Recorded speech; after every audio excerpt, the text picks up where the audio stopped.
사복음서의 주된 관심은 예수님이 누구신지를 선포하는 것이며 그분의 말씀과 그분의 사역, 또 그분의 모든 행동을 통하여서 이 주제를 드러내고 있습니다.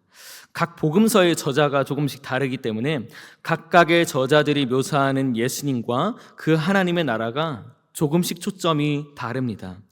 가령 유대인들을 대상으로 쓰여진 마태복음은 그들이 계속해서 기다리고 고대하던 진정한 메시아가 예수님이라는 사실을 선포하는 데에 더 중점을 두고 있죠.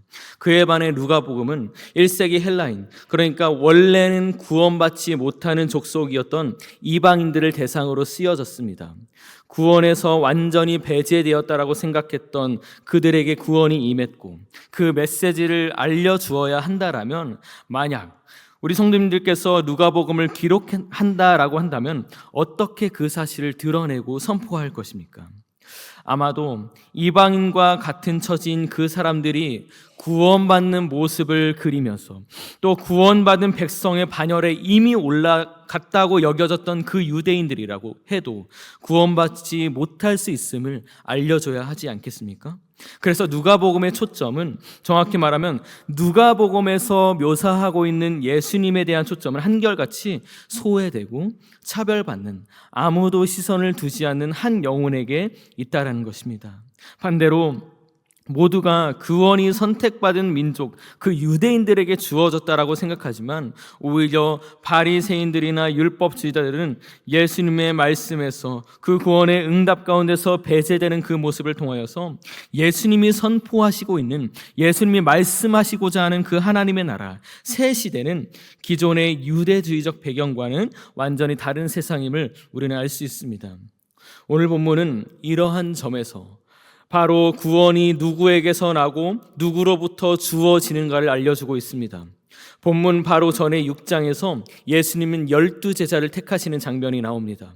그리고 그들을 데리고 하나님 나라에 대한 말씀도 전하시고 또 병든 자들도 치료하십니다.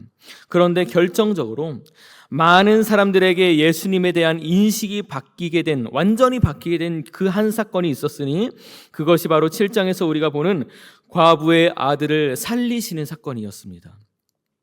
예수님이 가버나움에서 나인성으로 가실 때 어떠한 한 남편도 없는 과부가 자신의 하나밖에 없는 그 아들, 그 독자의 시신을 매장하러 가는 광경을 우리 예수님이 제자들과 함께 보십니다.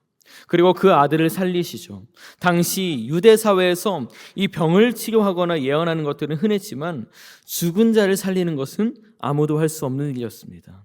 그런데 지금 예수님은 완전히 죽어서 죽음이 확정된 그 아들, 그 독자에게 이미 매장하러 가고 있는 그 시신에 예수님께서 손을 대셨고 그를 살리셔서 이 주변에 예수님에 대한 소문이 파다하게 퍼진 겁니다. 사람들은 예수님의 정체를 두고 저마다의 말들과 저마다의 소리로 예수님을 정의합니다. 누가복음 7장 16절의 말씀, 모든 사람이 두려워하며 하나님께 영광을 돌려 이르되 큰 선지자가 우리 가운데 일어나셨다 하고 또 하나님께서 자기 백성들을 돌보셨다 하더라. 예수님에 대해서 그분이 선지자다, 아니면 하나님께서 자기 백성을 돌보셨다라는 것은, 이것은 유대인들이 메시아를 가리키는 표현이었습니다. 저마다 자신들이 기대하는 예수님의 모습을 각자의 삶과 각자의 소망에 붙여서 각자의 방법대로 그 예수님의 모습을 그려내고 있는 것이죠. 오늘의 이야기는, 오늘의 말씀은 여기서부터 시작입니다. 예수님과 통하지 않는 세 부류의 사람들이 나옵니다. 오늘 말씀의 제목처럼 예수님과 통하지 않는다라는 것은 예수님이 누구이신지에 대해서 잘 모른다는 것을 의미하죠. 그리고 그 예수님을 잘 모른다는 것은 과연 예수님이 자신들의 삶에 있어서 어떠한 가치가 있으신지를 모른다는 것을 의미할 것입니다. 그래서 오늘은 예수님과 통하지 않는 세 부류의 사람들을 우리가 먼저 발견하고 그 사람들이 어떻게 예수님과 다시 통하는가에 대해서 함께 알아본 후에 이러한 동일한 원리를 우리의 삶에 적용해 보길 소망합니다. 첫 번째, 예수님과 세례 요한이 통하지 않았습니다.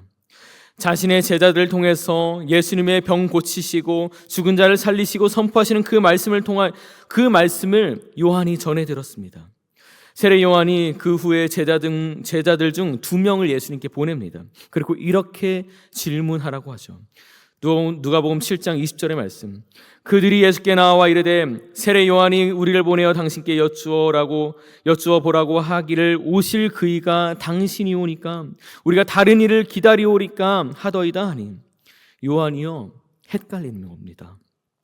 요한은 예수님의 오실 것을 예언하는 사람이었습니다. 그는 자신의 역할에 충실했죠. 그가 원했던 역할은 자신의 뒤에 오실 메시아를 예비하는 것이었습니다. 그런데 요한이 생각한 메시아의 모습은요, 심판의 모습이었습니다. 이러한 심판의 메시지를 사도 요한은 이렇게 표현합니다. 손에 키를 들고 자기의 타작마당을 정하게 하사 알곡을 모아 곳간에 들이고 뚝정이는 꺼지지 않는 불에 태우시리라. 요한은 예수님이 심판해 주시길, 지금 당장 눈에 가시적으로 보이는 그 예수님의 심판이 임하길 소망했던 것이죠. 그것은 어떠한 개인적인 욕심이나 어떠한 개인적인 복수심도 아니었습니다. 오히려 그는 구약의 모든 예언의 말씀에 근거하여서 예수님이 오실 길을 선포하셨고, 그렇게 자신의 사명을 하나님 앞에서 신실하게 감당했던 사람이었습니다. 그러나 심판과는 거리가 먼 예수님의 사역을 보면서 자신이 예언하였던 그 선지자, 그 메시아가 맞는지에 대해서 근본적인 의문이 들었던 것입니다. 세례 요한과 예수님의 마음이 통하지 않은 것이죠. 말씀을 붙잡고 살아가는 우리라고 해도 사실 그럴 때가 왕왕 있죠. 하나님, 내 삶에서 이렇게 역사해 주셨으면 좋겠고, 이렇게 내가 말씀 붙잡고 기도할 때 응답해 주셨으면 좋겠는데, 우리의 마음과는 같지 않는 그 하나님의 응답하심, 그 하나님을 볼 때 하나님 나를 사랑하시지 않는가? 섭섭한 마음, 또 서운한 마음이 들 때가 있다라는 것입니다. 특별히 육신의 고통과 또 육신의 아픔을 겪고 있는 분들은 누군가가 혹은 그렇게 아파하는 그 모습을 볼 때 하나님, 저 사람 좀 치료해 주십시오, 안 아프게 해 주십시오라고 기도하지만, 하나님 이제는 좀 그분을 낫게 하셨으면 좋겠는데, 이제는 나를 좀 낫게 하셨으면 좋겠는데, 그것뿐이겠습니까? 가정의 어려움과 재정의 어려움, 관계의 어려움과 또 보이지 않는 우리의 노후와 미래에 대한 불확실성 등 내가 하나님 말씀 붙들고 살아가고 있는데, 주님 뜻대로 살며 기도하고 있는 것 같을 때 하나님이 이거 정말 조금이라도 해결해 주실 법도 한데 그러시지 않을 때 우리 주님께 조금은 섭섭한 마음이 들죠. 주님은 이러한 우리의 마음을 과연 어떻게 바꾸실까요? 두 번째로, 예수님과 함께하고 있는 모든 무리가 예수님과 통하지 않았다라는 사실입니다. 누가복음 7장 24절에서 26절은 예수님께서 이렇게 무리들에게 말씀하시고 있습니다. 요한이 보낸 자가 떠난 후에 예수께서 무리에게 요한에 대하여 말씀하시되, 너희가 무엇을 보려고 광야에 나갔더냐? 바람에 흔들리는 갈대냐? 그러면 너희가 무엇을 보려고 나갔더냐? 부드러운 옷 입은 사람이냐? 보라, 화려한 옷을 입고 사치하게 지내는 자는 왕궁에 있느니라. 그러면 너희가 무엇을 보려고 나갔더냐? 선지자냐? 옳다, 내가 너희에게 이르노니 선지자보다도 훌륭한 자니라. 지금 예수님과 함께 있는 사람들은 이미 세례 요한에게 세례를 받은 사람들입니다. 광야가 어떠한 곳입니까? 그 광야에 가서 세례를 받았는데, 광야는 갈대 하나도 나오지 않는 생명 없는 땅 아닙니까? 부드러운 옷이 아니라 마대자루 같이 불편하고 거칠고 그러한 옷을 입고 살아가야 하는 땅이 아닙니까? 지금 예수님과 함께하고 있는 모든 무리들은 이 불편함을 감수하고 이 어려움을 감수하고 광야에 간 것입니다. 그것이 우리의 삶 아닙니까?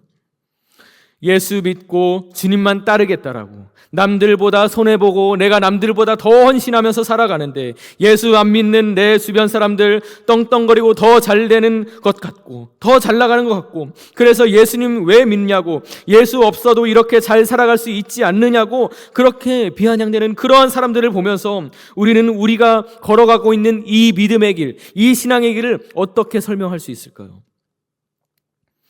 예수님과 함께하고 있는 무리들은 요한의 세례를 받고도, 나인성 과부를 살리신 그 예수님의 기적을 보고도 그분이 누구이신지에 대해서 여전히 갈피를 못 잡고 설왕설래하는 모습을 우리 예수님께서 보신 것입니다. 그리고 이렇게 질문하시는 것이죠. 너희가 무엇을 보려고 나갔느냐? 사랑하는 성도 여러분, 우리의 신앙생활은 우리로 하여금 무엇을 보게 만듭니까? 나의 신앙생활의 연수를 돌아보게 만듭니까? 과거의 영광을 돌아보게 만듭니까? 또는 내가 하고 있는 교회의 사역을 보게 만듭니까? 우리는 예수만 바라보아야 합니다. 나를 규정하고 있는 화려한 옷을 벗어던지고 불편하고 비록 나의 몸을 혹독하게 하는 것 같지만 그 옷이 우리로 하여금 무가치한 나의 본질을 깨달아 알게 하시고 예수만 보게 하시는 것이죠. 그럴 때 죽음의 땅인 광야가 오히려 나를 살리시는 생명의 땅이라는 사실을 알게 되는 것이죠. 세 번째, 바리새인들과 율법 교사들이 예수와 통하지 않았습니다. 그들은 모든 예수님의 사역에 대해서 사사건건 회방을 놓았습니다. 그들은 이상하게도 성경학자입니다. 다시 오실 메시아에 대해서 누구보다 잘 알았던 사람들이죠. 그들도 메시아를 기대했습니다. 그러나 정작 참된 메시아이신 예수님이 이 땅에 육신의 옷을 입고 오셨을 때 비극적이게도 그들은 예수님의 사역을 회방하는 존재가 되어버렸고 예수님께 돌을 던지는 사람들로 변모했다라는 것입니다.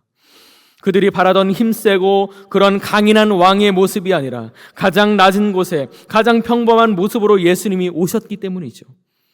저 사람이 우리가 기대하던 예수의 모습일 리가 없어. 우리와 함께하는 것이 아니라 약한 자와 함께하고 부정한 자와 함께하는 저 사람이 우리의 메시아일 리가 없어.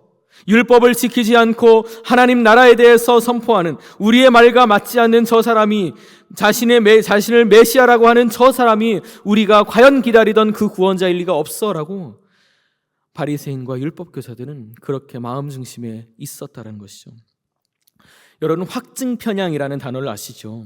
내가 이미 믿고 있는 생각이나 기대를 그렇게 확인해주는 그러한 정보들만, 내가 맞다고 생각하는 그 정보들만 선택해서 받아들이고 그 반대되는 정보는 무시하거나 덜 중요하게 여기는 심리인데, 예수님은 자신들이 생각하고 기대했던 바리새인들과 율법학자들이 자신들이 생각하고 있던 그 모든 구원자에 대한 틀을 우리 예수님께서 깨어버리시는 겁니다.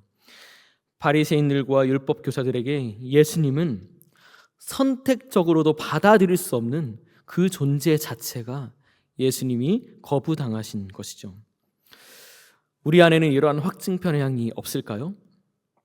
오히려요, 신앙생활의 연수가 오래되면 될수록 자신이 가지고 있는 그 예수님에 대한 그 말씀에 대한 틀이 점점 고착화가 됩니다.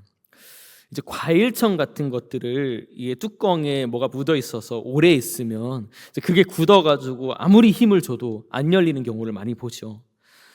내가 세상을 보는 사고방식과 예수님에 대한 지식이 완전히 그 신앙의 틀이 딱딱하게 결합되어져서 같은 말씀을 보아도 내 생각의 구조나 내 생각의 사고에 우리 예수님을 끼워 맞춘다라면 내 사고에 제한되는 예수님만 바라보게 된다는 것입니다. 아까도 보았지만 아까도 우리 예수님께서 말씀하시지 않았습니까? 너희가 무엇을 보려고 나갔느냐? 무엇을 본다라는 것, 정말 너희가 어떠한 사고의 틀을 가지고 있느냐, 나를 바라보고 있느냐라고 우리 예수님께서 질문하시는 것이죠. 사랑하는 성도 여러분, 그래서 정말 우리는 예수님의 그 말씀 앞에, 우리 주님의 말씀 앞에 부드러운 심령을 허락하여 달라고 기도해야 합니다.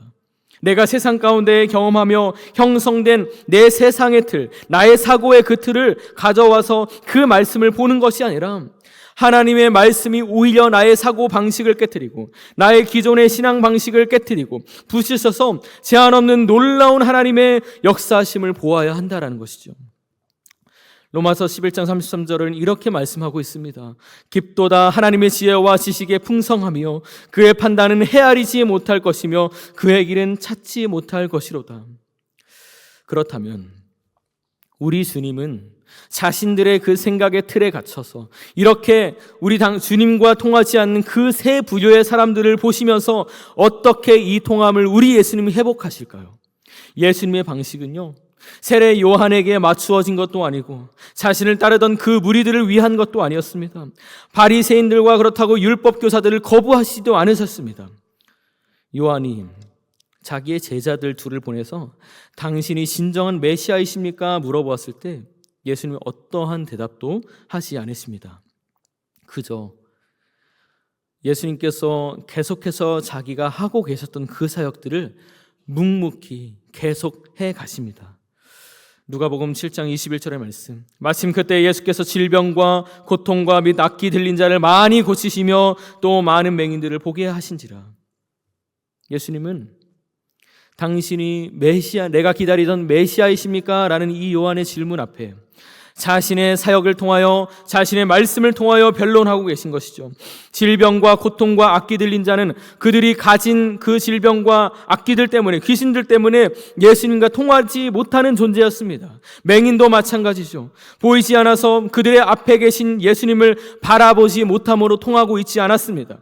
예수님은 그들을 고치심으로 지금 눈이 보이고, 귀신도 들리지 않은 그들에게도 자신을 보이심으로 통할 것을 요한에게 예고하고 있는 것입니다.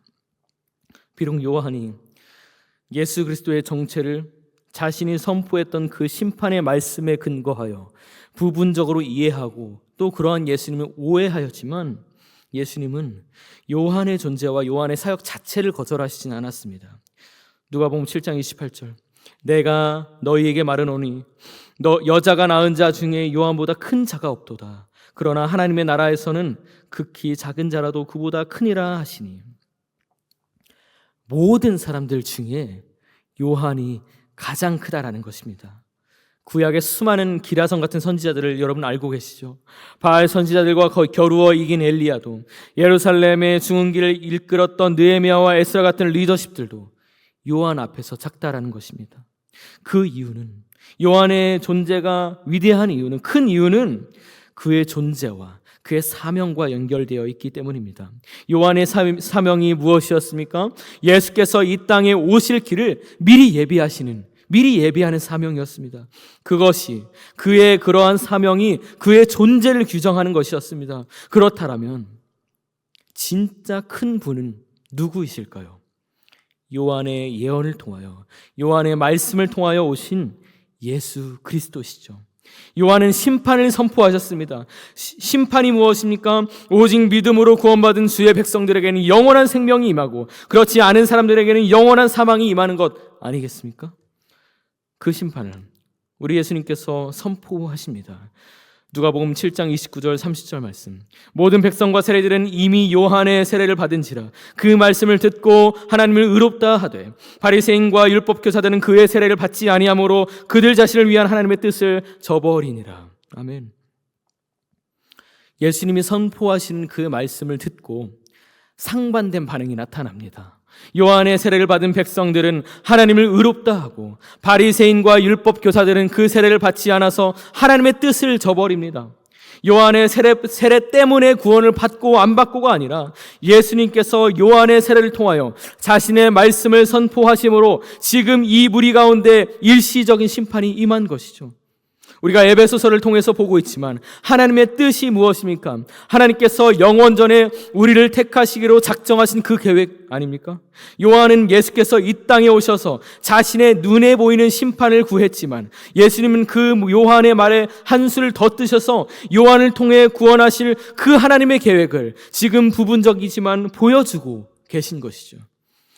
요한의 세례를 받고 예수님의 여러 기적을 보았어도 여전히 오해하고 있는 무리들은 그 예수님의 요한에 관한 말씀을 듣고 하나님을 의롭다라고 말하고 있습니다.